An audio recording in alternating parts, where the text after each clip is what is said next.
اگر کوئی شخص قرآن مجید کی تلاوت کر رہا ہو یا دینی تعلیم میں مشغول ہو، اسی درمیان اذان ہونے لگے تو کیا تلاوت اور دینی تعلیم کو موقوف کر کے اذان کا جواب دینا ضروری ہے؟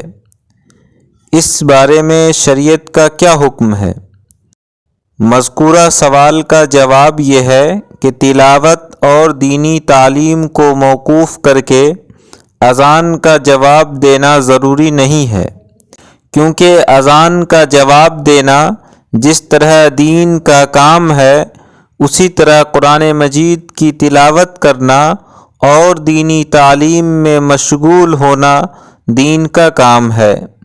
البتہ مستحب اور بہتر یہ ہے کہ تلاوت قرآن اور تعلیم کو موقوف کر کے اذان کا جواب دے لے۔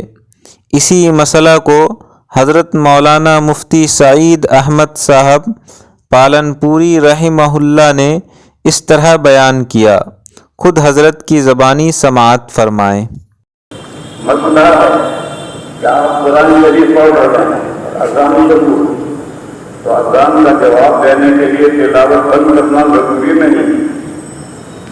وہ بھی دین کا جواب دینا بھی دین کا کام ہے، یہ تلاوت کرنا بھی دین کا کام ہے۔ آپ 6 گھنٹے میں سبق پڑھ رہے ہیں اور عصر کی اذان شروع ہوتی ہے تو عصر کے ساتھ سبق بند نہیں کرتے، تو اس کا جواب دینے کے لیے وہ بھی دین کا کام ہے، سبق پڑھ رہے بھی دین کا کام ہے۔